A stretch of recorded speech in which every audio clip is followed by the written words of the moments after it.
Hello everyone, myself doctor Meenal Agrawal और welcome to my channel science by Meenal Agrawal. इस channel पर आपको 6th से लेकर 12th तक के सारे वीडियोस मिलेंगे। कुछ दिनों में हम जल्दी लाइव बैचेस भी शुरू करेंगे और शॉर्ट्स वीडियोस भी हैं, उससे रिलेटेड लॉन्ग वीडियोस भी हैं। आप बने रहें चैनल पर, चैनल को सब्सक्राइब करें, शेयर करें और लाइक करें। तो आज हमारा पार्ट 2 वीडियो है कॉनकेव मिरर का। पार्ट 1 में हमने देखा था what is concave mirror and some basic definition, that is centre of curvature. जिस स्फीयर से मिरर बना है उसका सेंटर ऑफ कर्वेचर कहलाता है। जो हमारा मिरर है उसका सेंटर आपका पोल कहलाता है। जो मिरर की रिफ्लेक्टिंग सरफेस है, सपोज m से लेकर n, तो that is called aperture of mirror. फिर हमने बात की थी फोकस की। हमने बोला कि इंसिडेंट रे जो आ रही है पैरेलली, प्रिंसिपल एक्सिस के, वो रिफ्लेक्शन के बाद रिफ्लेक्शन के बाद प्रिंसिपल एक्सिस से जिस पॉइंट से होके गुजरेगी वो पॉइंट कहलाएगा फोकस। ठीक है, इसको डिटेल में देखने के लिए आप पार्ट 1 वीडियो कॉनकेव मिरर का देख सकते हैं। अभी हम आगे का पढ़ेंगे, इसमें कुछ और इसके डेफिनेशंस हम कवर करेंगे जो आने वाले टॉपिक्स में हमें बहुत जरूरी है। देखिए 10th का बहुत इंपॉर्टेंट टॉपिक है ये। इसमें हमें बेसिक कॉन्सेप्ट क्लियर होना बहुत जरूरी है क्योंकि इससे न्यूमेरिकल बहुत आते हैं। न्यूमेरिकल एक आता है मिरर का और एक लेंस का। सेंटर ऑफ कर्वेचर से पोल तक की जो डिस्टेंस होती है, दिस डिस्टेंस, ओके, क्या कहा मैंने? सेंटर ऑफ कर्वेचर से लेकर पोल तक, यहां से यहां। आप ऐसा भी समझ सकते हैं इसको कि ये एक सर्कल है और सर्कल के सेंटर से उसके पेरीफेरी की डिस्टेंस क्या कहलाती है बताइए? रेडियस कहलाती है ना।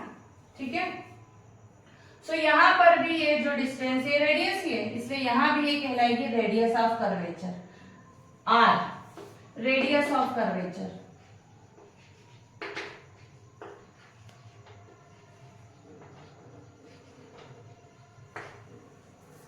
रेडियस जो हमारे स्फीयर में होती है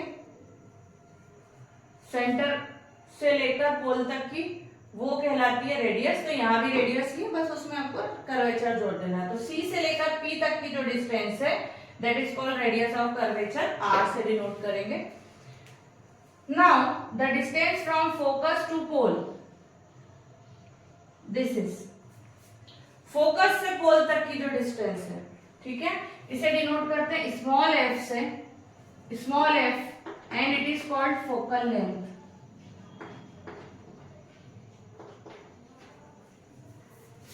फोकल लेंथ f, ठीक है। ये जो फोकल लेंथ है ये हमेशा रेडियस के आधी होगी, ठीक है। ये और ये इक्वल पार्ट होंगे, इसलिए फोकल लेंथ हमेशा कैसी होगी? रेडियस से आधी। तो हम लिख सकते हैं R is equal to 2f। Radius जो है किसके बराबर होगी? फोकल लेंथ के डबल के बराबर होगी। ये एक छोटा फॉर्मूला है, छोटा सा, जो हमें आगे काम आएगा। ठीक है, फिर से बोलती हूं मैं। The distance between centre of curvature and pole is denoted by R and it is called radius of curvature. The distance between focus capital F and pole P is called focal length small f. Small f is always half of R.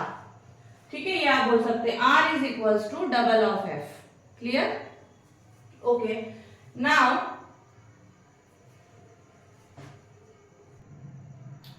Concave mirror के 2 short videos बनाए हमने। पहले video में कुछ definitions cover करी थी और ये सेकंड वीडियो, इसमें कुछ डेफिनेशंस कवर करी हैं।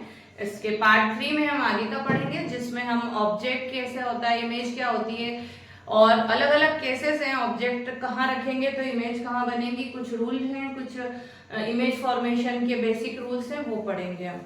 सो बने रहिए वीडियोस में, आगे के वीडियो देखेंगे तो आपको पूरा कॉनकेव मिरर अच्छे से समझ में आएगा। Thank you very much.